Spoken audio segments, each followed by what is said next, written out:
Here we go.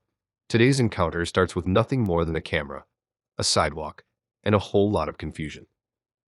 Within seconds, officers confront a man simply filming from public land. They've been told he's protesting. He isn't. They think he tried entering the property. He didn't. And what starts as a casual chat quickly spirals into a full legal showdown. Body cam policy gets exposed, security guards break the very rules they enforce, and the cameraman pushes back with calm precision. This case is about rights, overreach, and the moment police realize they're dealing with someone who knows the law better than they do. Right. Don't like this because the sunshine. Yeah. So, what's your name, mate? I'm not telling you what my name is. You're not telling what's your name, okay. So, what are you doing here? Fortune, that's fine, let's do the police station. Thanks. PC 31084 Alan, that's the police station. Cheers, thanks. Do you want to identify yourself? No, Okay. So, can you explain what you're doing here? making a video. Of, Well, the hotel is one of the things I'm recording. sorry? The hotel. The hotel, okay. Well, it's not a hotel anymore, it's a private property now. Okay. And we've been told that you were trying to get into the building. You've been told incorrectly. Well, we can look at the cameras later. Yeah, you can do, yeah. Yeah, we will do. So, if you do try to get into the property, obviously... Okay, don't give me advice. I don't want any advice. Well, I'm going to give you advice. I don't. This opening interaction is a classic example of officers trying to establish control through questions. Name, purpose, intent. Notice how quickly it escalates once he refuses to ID. In the UK, unless you're suspected of a crime or involved in a traffic matter, you're not required to give your name. The cameraman knows this and responds with short, controlled answers. The officers, meanwhile, are clearly testing boundaries, trying to see if he'll slip up or contradict himself. That tension builds immediately. At this moment, who do you think is handling it better? Police or cameraman? Want any advice? Yeah, obviously, because we've been called. Okay, look. Implement the law, but don't give me advice. I don't want any advice, okay? Okay, are you protesting or are you just... I'm standing on public now, aren't I? Okay, well, as long as you don't get inside, not causing Okay, any again, I issues. don't really want any advice, if you don't mind. Okay, well, I'm giving advice anyway. Well, I'm not listening to your advice. I don't want to be rude, right? But I've done nothing wrong, so don't tell me what to do. Well, if you were trying to get into the building, then it's... I've already said that that's nonsense. That's not true. Okay, so are you going to stay here then? Yeah, until I get bored and I'll go. Okay, how long are you planning to stay here for? Until I get bored. Have either of you recorded me? Yeah. Yeah, they both are. Who signed off on the covert recording of me? Sorry? It's not covert. It is, you didn't tell me. You don't need to tell Are me. we covert? We only... It's covert because you didn't tell me. That's not how it works. Okay, well, you realise you are supposed to tell me in your policy, yeah? Have you got any more questions?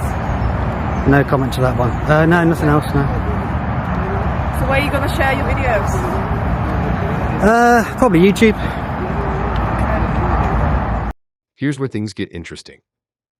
The officers repeatedly offer advice, but advice isn't law. He shuts it down, and they're thrown off. When he says, "Implement the law, don't advise me," that's a legal brick wall.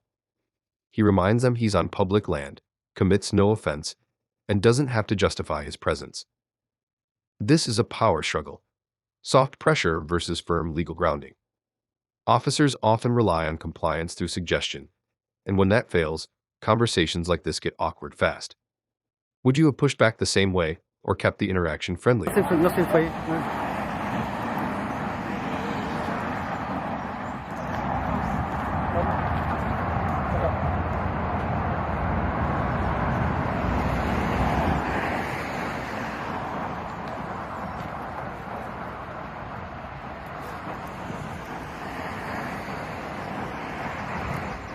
Are you going to reprimand them for calling 999 for a cameraman outside the property? Well, they've not called us. So Yeah, he called us. He called you. I saw him. I was here when he did it. That man there on the left called 999. we're here because we got a call from Best Western. Oh, are you? Yeah. I'm going to have my picnic here, okay? Listen to me very carefully, sir. I'm in charge of security here. Go on. No. I've got a yoghurt, but I haven't got a spoon. Oh, okay. Well, he called 999 as well, because I was there when he did it. So... You tried to get into that building over there? I was on the premise, I think, go in the building. Okay. I was on the grass for a bit. Spoke to a really nice security guard for quite a while.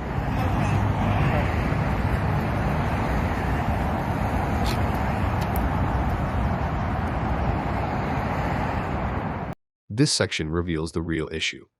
Someone inside called 999 because a man was filming. That's an emergency line meant for immediate danger. Life or death situations. Not irritation or someone's on the grass. The cameraman makes a strong point.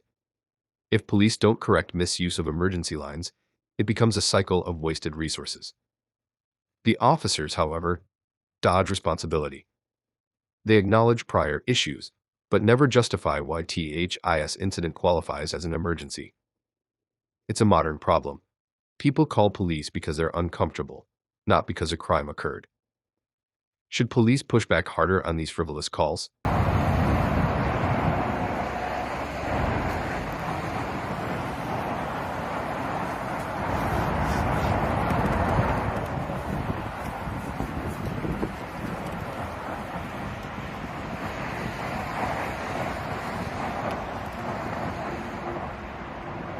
Can you tell them not to call 999 for a man with a camera? Because it's wasting your time, isn't it? I think the issue is, obviously, they've had issues here previously. So that's why they've called us. But you can't just keep calling 999 every time someone turns up with a camera, can you? Surely, you must see that. Is that not wasting your time? Because like, if I come back tomorrow, they're going to call you again. I don't know, they might do. It's just, why don't you just tell them, look, don't waste our time. It's a joke. I mean, I'm not even on their property. But can you not understand them feeling uncomfortable if someone's stood there filming? Especially when you've gone onto their property and filmed there, and we've had reports saying, not saying whether you reports, have reports saying you've tried to get in. Yeah. Obviously, that will be looked at. Yeah. This segment exposes the emotional core of the encounter. The officer tries to justify the call, explaining past incidents and discomfort. But discomfort alone isn't grounds for emergency response. The cameraman is absolutely right. Many things in life make us uncomfortable. That doesn't make them crimes. This is a textbook case of feelings versus law. The officers try human reasoning, he counters with legal reasoning. The result? A clash of perspectives that highlights a bigger policing issue. Are authorities responding to actual crimes or just soothing anxieties? What's your take? But you can understand why they feel a bit uncomfortable when they've had previous issues with people outside trying to get in. Yeah, I get that, but I mean, there's lots of things in life that make me feel uncomfortable. I don't call 999, do you know what I mean? Well, just because you wouldn't in the situation doesn't mean that everyone has the same standard when they call 999. But I mean, it's an emergency number, isn't it? 999 is for emergencies. And this is clearly not an emergency, so I'm just a bit annoyed that they're calling 999 for it. And if you don't tell them not to do it again, they're going to do it again, aren't they? Because I'm going to come back probably within a week and do this again. Okay, do you know when you come in? I don't know yet. Okay. Is it just you or do you do the group of other people? Just myself. So, I'm a little bit more open with you because I found her to be a little bit sort of pushy and bolshy, but you're alright, I like you. You've been nice and friendly. right, well, obviously, my colleague's just trying to have a conversation with you. We're just trying to just find out why you're here. Yeah. Obviously, we have had previous protests at the location, which is why obviously we attended. Because when there are protests, although people are right to protest sometimes. Now, this is the turning point. When he says, "Don't advise me, implement the law," everything shifts. Officers rely heavily on authoritative tone, but when someone knows their rights, the dynamic flips instantly. Here, the cameraman forces them out of the usual move-along script and into strict legality. You can see them recalibrating in real time. Less confidence, more hesitation. This is why knowing the law matters. It creates boundaries police can't cross with vague warnings or assumptions. Would most people stand firm like this, or crumble under the pressure? The police constable over there is on the phone having a lengthy discussion with someone. Can't think what about. No crime committed, so I don't get it. I don't get why this is being dragged out.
This is arguably the strongest position he takes, calling out the officers for failing to announce active body cam recording. UK guidelines are crystal clear. Officers must inform citizens when they begin recording unless it's covered. This wasn't, and their silence speaks volumes. Then he pivots again, pointing out that the security guards themselves are committing an offense by not displaying their SIA badges. It's a powerful twist. The person who called police for suspicious behavior is the one breaking regulations. Moments like this highlight why transparency matters, because power unchecked often collapses under scrutiny.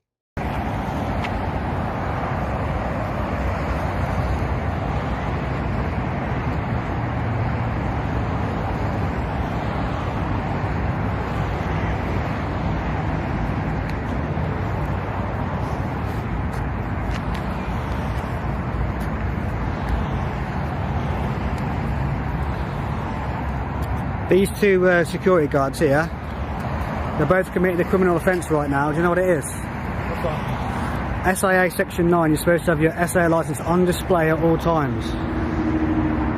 Neither of them have got their badges on display. Criminal offence.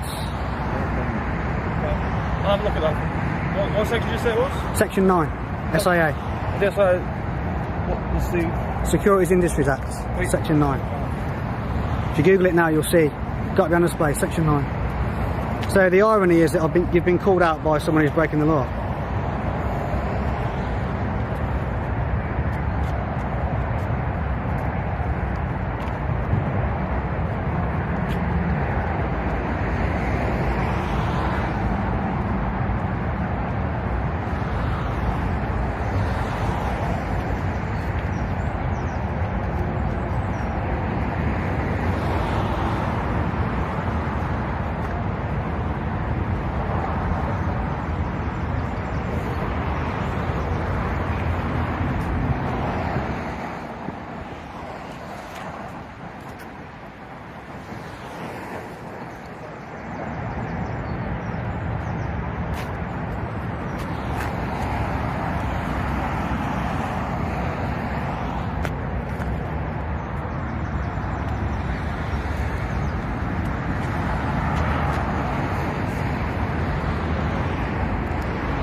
This encounter perfectly illustrates the tension between lawful public activity and overreaction.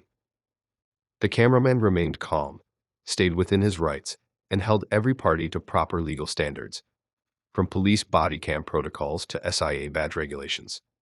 Meanwhile, security misused emergency services, police acted on unverified assumptions, and the officers struggled to justify their presence. The broader takeaway: knowledge is power. When citizens understand the law, accountability becomes unavoidable. If you found this case as shocking as we did, make sure to hit that like button, share your thoughts in the comments, and subscribe for more eye-opening legal breakdowns just like this.